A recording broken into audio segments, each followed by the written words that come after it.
Assalamualaikum warahmatullahi wabarakatuh. Hai para warga belajar, hari ini di video ini kita akan belajar tentang modul 1 yang bertemakan menelusuri konsep sejarah. Apakah warga belajar PKBM Cendekia sudah siap untuk mengikuti pelajaran hari ini?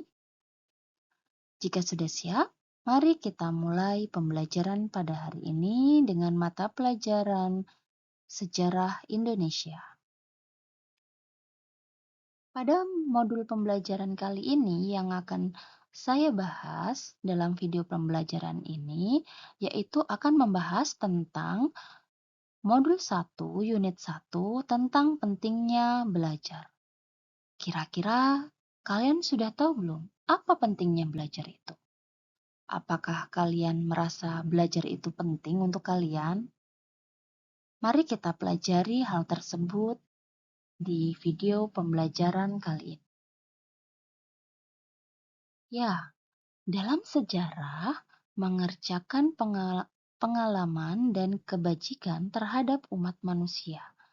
Kita dapat mengetahui kesalahan-kesalahan manusia di masa lalu atau mengetahui kunci keberhasilan pendahulu kita.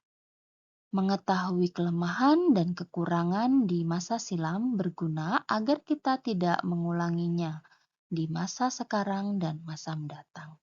Jadi, dari sejarah kita dapat belajar banyak hal tentang kehidupan, baik tentang kesalahan maupun kunci keberhasilan. Dari hal-hal yang telah terjadi tersebut, atau yang dapat disebut dengan sejarah, kita dapat menuai atau mengambil hikmahnya, sehingga kita tidak akan mengulangi kesalahan dan kita harus mencontoh apa saja kunci-kunci keberhasilan dari pendahulu kita, sehingga kita dapat memiliki kehidupan yang sukses seperti yang kita inginkan.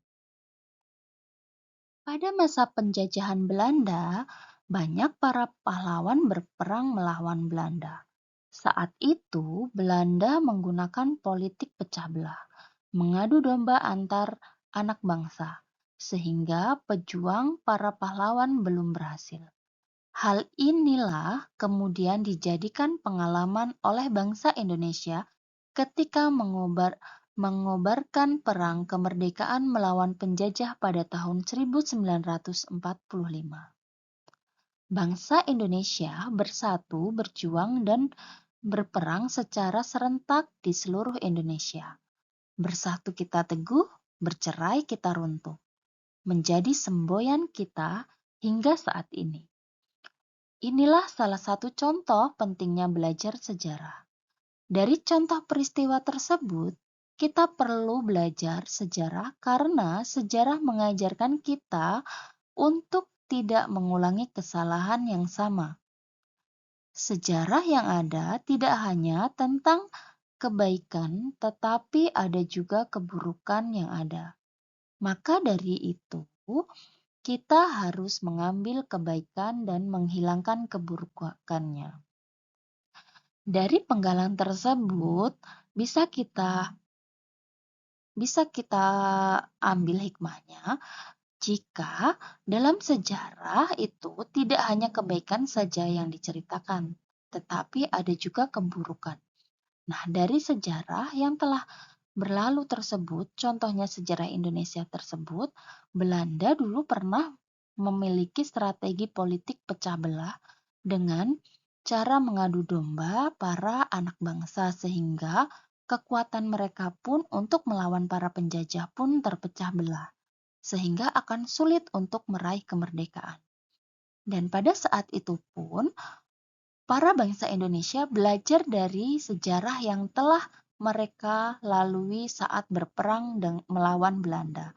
Sehingga pada masa perperangan di tahun 1945, mereka bersatu dan melakukan perperangan dengan bersatu seluruh bangsa Indonesia, sehingga kemerdekaan pun dapat mereka raih.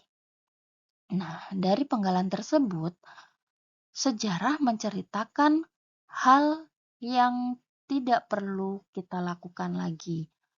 contohnya perpecah belahan antar warga Indonesia.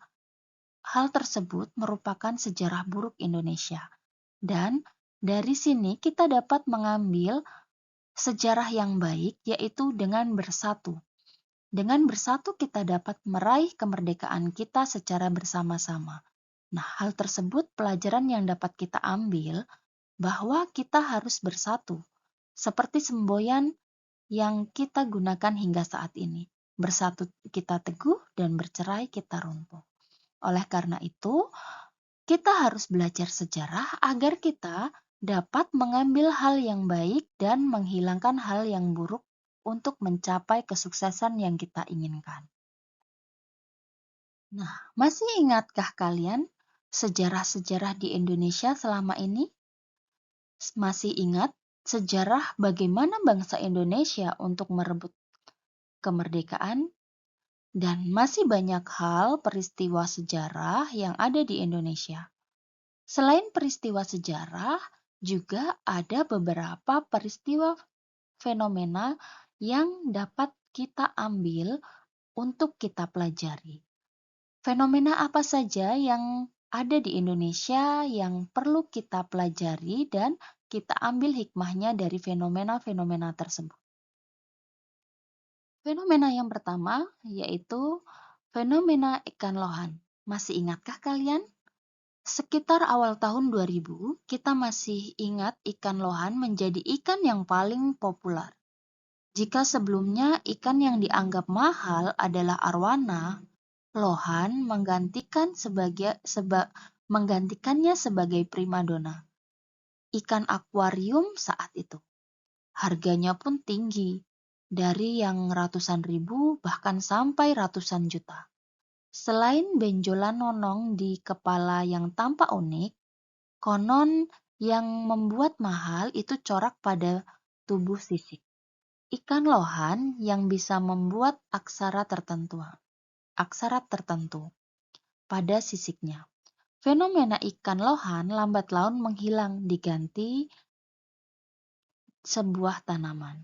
Dan masih ingat tanaman apa yang menggantikan fenomena ikan lohan yang begitu viral pada saat itu? Ya, di bagian kedua ini, fenomena yang menggantikan viralnya ikan lohan yaitu tanaman yang bernama bunga gelombang cinta. Masih ingat kalian? Fenomena bunga gelombang cinta atau anthurium, bunga jenis anthurium ini pernah ngetop dan diburu banyak penyuka tanaman hias. Meski harganya bisa sampai puluhan juta rupiah. Kini bunga yang akar dan urat daunnya mempesona banyak orang itu tidak lagi menjadi buruan karena orang ramai membudidayakannya hingga tak sulit lagi mendapatkannya dan harganya pun sekarang tidak sefantastis pada tahun-tahun tersebut. Setelah fenomena bunga anthurium, selanjutnya fenomena yang cukup menggemparkan yaitu fenomena batu akik. Masih ingat bagaimana orang-orang di Indonesia ini berbondong-bondong untuk mencari batu akik? Nah, fenomena batu akik masih ingat ketika tiba-tiba semua orang demam batu akik pada awal tahun 2015? Dari kalangan selebritis, pejabat, sampai tukang becak pun tiba-tiba semua ngurusin batu akik. Harga batu akik sempat melonjak tajam, bahkan mencapai miliaran rupiah.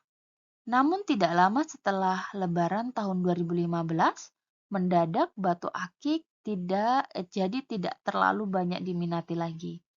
Harga batu akik terjun bebas dan membuat para kolektor panik. Yang awalnya mereka membelinya dengan harga yang begitu fantastis dan kini harganya biasa saja, tidak begitu mahal dan para kolektor pun merasa panik karena rugi dengan mereka yang dulu membeli batu akik dengan harga yang begitu mahal. Nah, dari sejarah dan fenomena yang telah kita bahas tadi, Kira-kira apa pentingnya belajar sejarah itu? Ya, pentingnya belajar sejarah ada dua hal di sini yang akan saya jelaskan. Yang pertama, kita harus menjaga persatuan dan kesatuan, tidak terpengaruh oleh ajakan berita-berita dan tindakan seseorang atau kelompok yang mempengaruhi kepada memecah belah persatuan bangsa. Apalagi sekarang banyak berita hoak melalui media sosial yang mengarah kepada memecah belah persatuan dan kesatuan. Dan yang kedua, kita tidak latah terhadap fenomena masyarakat seperti fenomena ikan lohan, tanaman gelombang cinta atau antorium, dan batu akik, sehingga kita akan selalu berhati-hati dalam bertindak.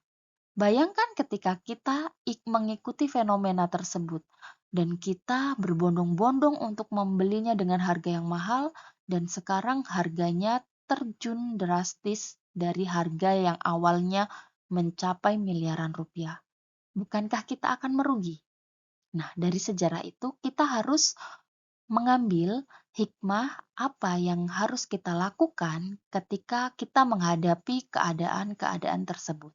Kita harus berpikir lagi lebih jauh untuk mengambil suatu keputusan. Demikian pembelajaran hari ini. Sebelum saya tutup pembelajaran pada hari ini, saya akan memberikan tugas kepada para peserta didik, yaitu tuliskan 3 pendapat kalian apa pentingnya belajar sejarah bagi kalian. Mohon kalian tuliskan pendapat kalian tersebut pada buku tugas kalian yang nantinya harus kalian kumpul kepada saya. Nah, terima kasih banyak atas perhatiannya. Akhir kata dari saya, wassalamualaikum warahmatullahi wabarakatuh.